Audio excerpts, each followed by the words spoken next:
Hello everyone, एक बार फिर से आप सभी का वेलकम है आपके अपने इस चैनल पे।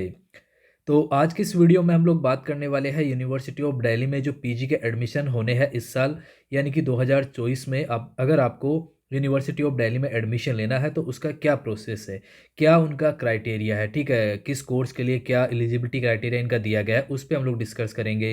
एंड इसके अलावा जो रेगुलर वाले स्टूडेंट होंगे या फिर एनसी वेब के स्टूडेंट होंगे, यहाँ पे जो सीटों का डिवाइडेशन किया जाता है 50-50% आपको देखने को मिलता है, तो वो क्या रेशो होता है, क्या उसका सिस्टम होता है, सब कुछ हम लोग इस वीडियो के माध्यम से जानेंगे। सो मैं आपको फाइनली यही बोलूँगा कि अगर आप लोग जो है यूनिवर्सिटी ऑफ दिल्ली में एडमिशन लेने वाले हैं और आपको ये सारी चीज़ें नहीं पता है तो आप इस वीडियो को देख सकते हैं। अगर आपको पता है तो वीडियो को छोड़ के जा सकते हो, कोई इश्यू नहीं है। आज इनका ऑफिशियल जो प्रोस्पेक्टस है, जो इन्फॉर्मेशन बुलेटिन है वो आया है, उसी के माध्यम से मैं सारी चीज़ें आपको क्लियर करूँगा, क्योंकि ये सारी की सारी ऑफिशियल यहाँ पे आपको देखने को मिलने वाली है।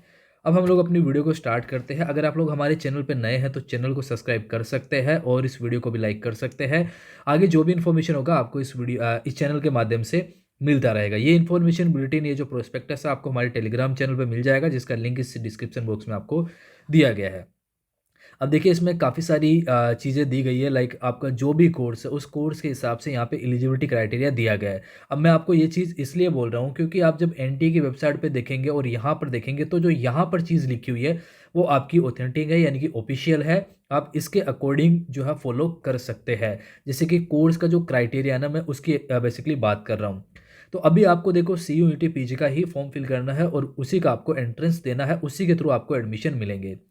यूनिवर्सिटी ऑफ दिल्ली जो है आपको एक इनका CSS पोर्टल होता है, उसके थ्रू आपको एडमिशन बाद में मिलता है। मतलब सीट अलोकेशन उसको बोलते हैं, अलॉटमेंट जो होता है वो बाद में रहेगा प्रोसेस, उसको हम लोग समझाएंगे आपको जब इनका काउंसलिंग स्टार्ट होगा।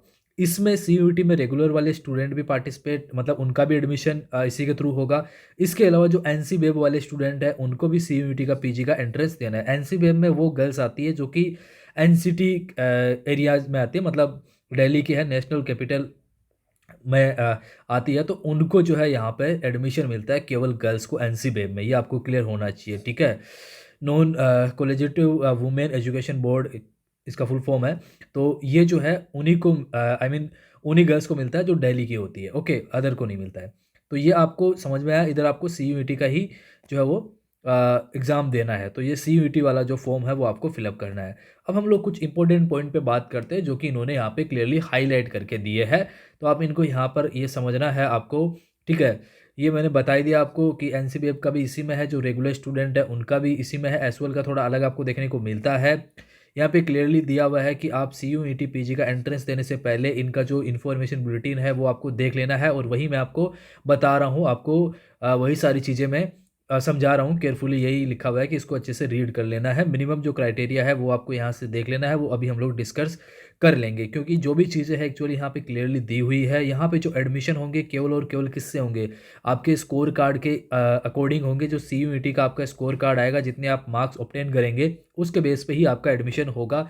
अलग से आपको कोई मेरिट का सीन जो है वो देखने को नहीं मिलता है। पहले आपके होते थे वो स्टूडेंट जो कि यूनिवर्सिटी ऑफ दिल्ली से जो है ऑनर्स यहाँ पे किए हैं या प्रोग्राम किए हैं, या फिर आप कह सकते हो कि जो है उसके स्टूडेंट रहते हैं ऑलरेडी, तो उनको कुछ अलग से आपको देखने को मिलता है, उनका सीट का अलग क्राइटेरिया।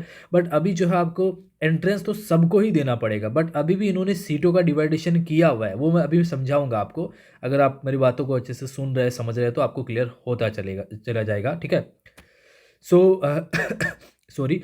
तो यहाँ पे मेरिट बेस्ड एडमिशन जो है आपके नहीं है, बस आपको CUET का जो एंट्रेंस देना है, बस वही है। बाकी जो भी इनका क्राइटेरिया होता है, लाइक स्पोर्ट्स वगैरह का जो होते हैं, वो तो खैर मिलता है, जो आई मीन जो मिलता है वो तो उसी प्रकार से आपका मिलेगा। बाकी CUET का तो आपको पीजी का एंट्रेंस देना ही पड़ेगा, फिर उसके बाद आपका मेरिट बनता है उसी स्कोर के बेस पे जो आप CUET में गेन करते हैं। क्लियर।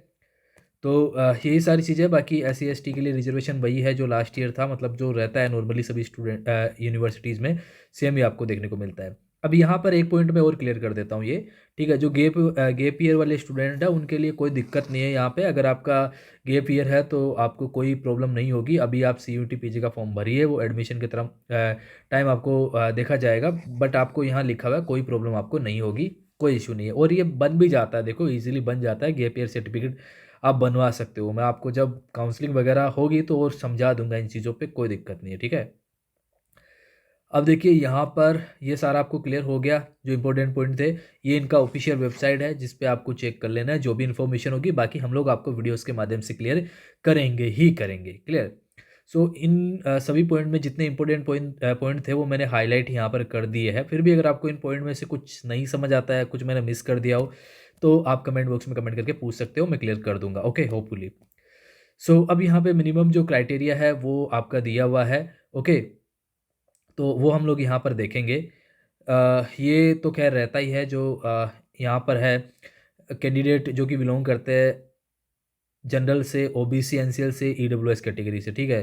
उनके लिए 50% यहाँ पर दिया गया है एग्रीगेट, और एस सी एस टी के लिए 45 आपका एग्रीगेट दिया गया है। बट फिर भी हम लोग सब्जेक्ट के हिसाब से देखेंगे तो यहाँ पे ये सारे सब्जेक्ट है, आप देख सकते हैं पीजी के अंदर ये सारे सब्जेक्ट आपके दिए गए। ऊपर आपको लैंग्वेज के दिख रहे होंगे, सबसे पहले लैंग्वेज को इन्होंने हाईलाइट किया है, जैसे एमए हिंदी करना है, एमए जर्मन, फ्रेंच, इंग्लिश, ठीक है, ये सारे इसमें कोर्स दिए गए हैं। ह्यूमैनिटीज़ के कोर्सेज़ की बात करें तो आई थिंक वो आपको थोड़े नीचे यहाँ पर मिल जाएंगे। ये देखिए हिस्ट्री, ज्योग्राफी, इकोनॉमिक्स, ठीक है, फिलोसॉफी, पॉलिटिकल साइंस, साइकोलॉजी, ये सारे आप देख सकते हो, सोशल वर्क, सोशोलॉजी, ओके। तो इनका क्राइटेरिया यहाँ पर दिया हुआ है। हम किसी भी एक कोर्स का क्राइटेरिया लेके अभी आपको क्लियर करते हैं, और जो सीटों का सिस्टम दिया हुआ है वो भी हम समझा देंगे। अभी अभी देखिए इनका जो सीट अलॉटमेंट वाला है आई थिंक वो नहीं दिया हुआ है जहाँ तक मैं देख पा रहा हूँ। तो इनका जब सीट अलॉटमेंट के लिए अलग से एक नोटिस निकलेगा उसमें और ये पॉइंट हाईलाइट करेंगे, हम लोग उनको उस समय समझ लेंगे, ठीक है। तो ये लैंग्वेज के लिए हम लोग किसी ह्यूमैनिटीज़ का कोर्सेज का लेते हैं, उससे मैं आपको और बेटर समझा पाऊँगा। तो प्लीज़ आप थोड़ा वेट करिए, हम लोग उसको निकालते हैं यहाँ पे, ठीक है। सो जस्ट वेट, क्योंकि ऊपर जो है वो एक्चुअली लैंग्वेज के ही दिए हुए हैं, उसके नीचे जो है अपने को सब्जेक्ट के भी मिलेंगे अभी, वेट।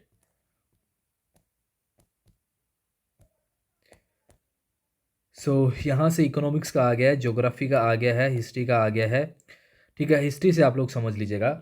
अब देखिए सॉरी, तो यहाँ पे आप देखिए ये जो है आपका एलिजिबिलिटी क्राइटेरिया जो है वो दिया गया है। आपका बैचलर डिग्री, आप ऑप्शन ए जो है यहाँ पे दिया हुआ है 1A, उसमें मिनिमम क्राइटेरिया है कि आप अपना बैचलर जो है किसी भी यूनिवर्सिटी से क्लियर आपका किया होना चाहिए। अगर आपने मास्टर भी किया है तो भी आप जो है यहाँ पे कर सकते हैं। अगर आपने बीए ऑनर्स किया है हिस्ट्री में यूनिवर्सिटी ऑफ दिल्ली से तो भी आप कर सकते हैं। तो अगर आपने किया है अपना बैचलर यानी कि आपने ग्रेजुएशन किया है तो आप इसके लिए एलिजिबल है। और ये इसका कोड है, टेस्ट पेपर जो है, ये आप जब पेपर सिलेक्ट करेंगे तो ये कोड जब आप डालेंगे तो ही आप इस हिस्ट्री वाले कोर्स के लिए एलिजिबल होंगे, अदरवाइज नहीं होंगे, ठीक है। अब देखिए यहाँ पे आप सीटों का क्राइटेरिया समझ लीजिए। मैं आपको एक कोर्स से समझा देता हूँ, बाकी सब में सेम ही है। अब देखिए यहाँ पर देखिए जो कैटेगरी 2 है ना, ये कैटेगरी 2 उन स्टूडेंट के लिए है जो कि ड्यू से ऑनर्स किए हुए हैं। क्या किए हुए हैं? ड्यू से ऑनर्स किए हुए हैं। आप बिल्कुल इजी लैंग्वेज में समझ लीजिए, जिन्होंने ऑनर्स किया है, बीए ऑनर्स किया है पर्टिकुलरली, ठीक है, वो सारे इसमें आ जाएंगे। अदर जो होंगे वो कैटेगरी 1 में आएंगे। अगर आपने यूनिवर्सिटी ऑफ दिल्ली से नहीं किया है तो भी आप कैटेगरी 1 में ही आएंगे। उस हिसाब से यहाँ पे जो सीटों का क्राइटेरिया है वो दिया गया है। अब दूसरी चीज़ आपको ये भी समझनी है यहाँ पर कि जैसे यूनिवर्सिटी ऑफ दिल्ली के जो है अलग कॉलेजेस भी है, मतलब ये तो यूनिवर्सिटी है मेन, बट उसके कॉलेज है, जैसे दौलत राम ये कॉलेज है, हंसराज है कॉलेज है, हिंदू है, ठीक है। तो ये इसके एफिलेटेड कॉलेज है सारे के सारे। इन कॉलेजेस में ये सारी सीट दी गई है। यूजी सॉरी जनरल के लिए इतनी है, एससी के लिए है, फिर ये एसटी, ओबीसी, ईडब्ल्यूएस, ठीक है। फिर ये कैटेगरी 2 आ गई जिसमें यूआर है, एससी है, एसटी है और ओबीसी, ईडब्ल्यूएस। इस तरीके से आपको यहाँ पर दिया हुआ है सीटों का क्राइटेरिया। ये डिपार्टमेंट, कॉलेज, एनसीबीएफ सब में मिला के यहाँ पे आपको जो वो देखने को मिल रहा है। जैसे कमला नेहरू कॉलेज है जो कि स्पेशली वुमेन के लिए ही है, जिसमें डब्ल्यू लिखा हुआ है, वो आप समझ रहे हो वैसे भी। तो यहाँ पे देखिए इनमें कितनी सीटें हैं, ये आप यहाँ पे जो है देख सकते हैं। टोटल सीटें यहाँ पे दी हुई है, एनसीबीएफ की यहाँ पर जो है सीट दी हुई है उस कैटेगरी में जनरल के लिए। इस तरीके से आप जो अपनी कोर्स का जो क्राइटेरिया है वो देख पाएंगे, ठीक है। आपका जो भी कोर्स है वो इस कोर्स का आप इस इंफॉर्मेशन बुलेटिन से देख सकते हैं। आपको सीटों का भी पता चल जाएगा कि कितनी आपकी सीट है। इसी तरीके से अगर आप पॉलिटिकल साइंस का चेक करेंगे तो ये रहा आपका कोड, जो कि सबको पता है। हमारी आई मीन हमारे चैनल से जो स्टूडेंट जुड़े हुए हैं उनको हमने काफ़ी सारे वीडियोस पॉलिटिकल साइंस के दे रखे हैं स्पेशली, तो उनको इस चीज़ का तो बिल्कुल पता ही है कि कौन सा कोर्स है और उन्होंने उस हिसाब से फिल किया होगा।